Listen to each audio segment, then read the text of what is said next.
जूलिएटा जब जिंदा थी तब वो एक सुबह आईने के सामने खुद की खूबसूरती को देख रही थी। लिस उसके पीछे खड़ी थी। जूलिएटा कहती कि मेरी माँ की मौत बचपन में ही हो गई थी, तब से मैं अकेली थी। पर अब जब दारियो आ गया है तब हम एक हैप्पी लाइफ बिताएंगे। हमारी एंडिंग एक हैप्पी एंडिंग होगी। प्रेजेंट में उसी जूलिएटा के मर्डर के जुर्म में लिस को अरेस्ट कर लिया गया है। इस्तेवान भी यहाँ मौजूद है। ऐसा लगता है कि ये केस सॉल्व हो गया है। लिस ने अपना लॉयर भी बुलाया है। लिस से गार्सिया पूछती है कि जूलिएटा को जो मैसेज भेजा गया था क्या वो तुम्हारे द्वारा भेजा गया था। एल्मा जोई से बता रही है कि शायद ये केस अब सॉल्व हो गया है। लिस ने ही जूलिएटा को मारा था, उसी ने मुझे फ्रेम किया था। जोई कहती है कि जूलिएटा को ड्रग देना और फिर उसे उठाकर नीचे फेंक देना, क्या ये सब एक औरत के बस की बात है? एल्मा के पास भी इस सवाल का कोई जवाब नहीं है।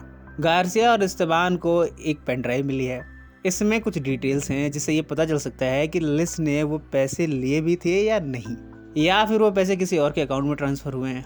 इस पेन ड्राइव की डिटेल से पता चलता है कि मार्क जेनिक्स के अकाउंट में ये पैसे ट्रांसफ़र हुए हैं। इस समय इनिगो और लियो साथ में है। यहाँ इनिगो ने एक बड़े सीक्रेट का खुलासा किया है। वो कहता है कि एक बार लिस ने मुझे अपने घर बुलाया था। उसने मुझसे संभोग करने के लिए कहा था। उसने मुझे उकसाया था। मैंने उसके साथ संभोग भी किया था। तभी मुझे लगा कि कोई मेरी वीडियो बना रहा है। वो एल्बर्टो था। एल्बर्टो ने मेरे और लिस की न सिर्फ वीडियो बनाई बल्कि बाद में मुझे ब्लैकमेल किया था। एल्बर्टो ने बाद में इनिगो को कई फोटोज भेजकर ब्लैकमेल किया और मजबूर किया कि इनिगो एल्बर्टो की तरफ से वकील बने और दारियो की दौलत को हासिल करने में मदद करे। इसके बाद अचानक से एल्बर्टो मर गया और इनिगो अपनी बेटी जूलिएटा के साथ कैलिफोर्निया चला गया। लियो के चेहरे के भाव बदल गए हैं। वो ये सब सुनकर अचंभित है। ठीक इसी समय लिस जेल में है। उसके चेहरे पर रहस्य के भाव हैं। ऐसा लगता है वो बहुत कुछ छिपाए बैठी है। लियो इनिगो से बता रहा है कि उसने भी लिस के साथ संभोग किया था। कहीं ऐसा तो नहीं कि लिस ने उसे भी रिकॉर्ड कर लिया हो।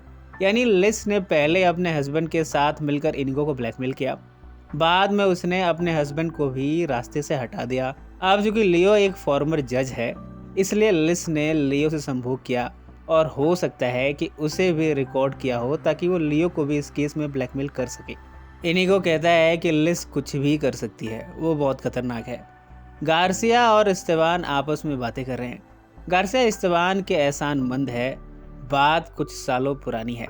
गार्सिया ने एक लड़के को पकड़ा था जिसने एक पार्टी में गार्सिया का बलात्कार किया था। बाद में गार्सिया ने उसे इस्तेबान के साथ पकड़ लिया था। इस्तेबान चाहता था कि ये केस लीगल तरीके से हैंडल किया जाए, पर गार्सिया ने उस लड़के को शूट करके मार दिया था। पर इस्तेबान ने गार्सिया को उस केस में बचा लिया था। दोनों वहां से भाग गए थे। आज भी गार्सिया इस्तेबान के एहसान को भूली नहीं है। लिस से पूछताछ हो रही है। ये तस्वीरें साबित करती है कि जूलिएटा के मर्डर वाली रात लिस होटल में थी। इतना ही नहीं, वो जूलिएटा के रूम में भी गई थी जब वो रेडी हो रही थी पार्टी के लिए। लिस कहती है कि इससे ये तो साबित नहीं होता कि मैंने ही जूलिएटा को मारा है। यहाँ दारियो को लाया जाता है। दारियो कहता है कि जब मैं टीनेजर था, लिस ने मेरी दौलत पाने के लिए मुझे अपनी तरफ आकर्षित किया। हमारे संभोग की बार बार रिकॉर्डिंग की गई। लिस पर यह भी इल्जाम लग रहा है कि उसी ने एल्बर्टो को मारा था। लिस ने इन सब से इनकार कर दिया है। वो दारियो पर इल्जाम लगाते हुए कहती है कि दारियो ने उसे फंसाया है। इतने में इस्तेबान को किसी ने फ़ोन किया है। उसका कहना है कि उसके पास इस केस से रिलेटेड खास इन्फॉर्मेशन है। गार्सिया के असिस्टेंट को मार्क नाम के शख्स के बारे में पता चला है। जब वो टेक्सास का बॉर्डर क्रॉस कर रहा था तब उसके बारे में डिटेल ली गई थी और उसके ड्राइविंग लाइसेंस की फ़ोटोकॉपी आज मिली है। उसके ड्राइविंग लाइसेंस की फ़ोटोकॉपी देखकर ये साफ लग रहा है कि ये शख्स दारियो का हमशक्ल है। एल्मा ये देखकर हैरान है। अब ये क्या माजरा है? उसे दाल में कुछ काला नजर आ रहा है।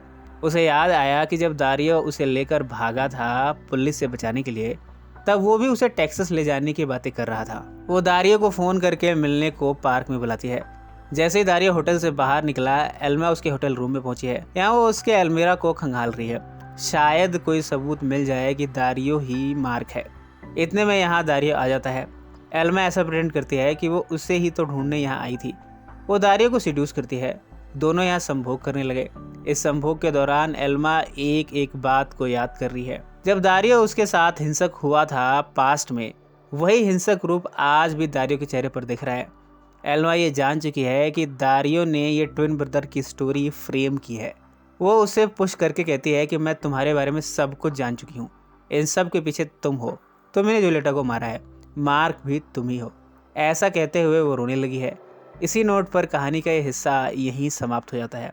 इसके अंतिम एपिसोड में हमें पता चलेगा कि इस कहानी का असली विलन है कौन। सो फ्रेंड्स, फिर मिलेंगे ज़िंदगी के किसी नए मोड़ पर।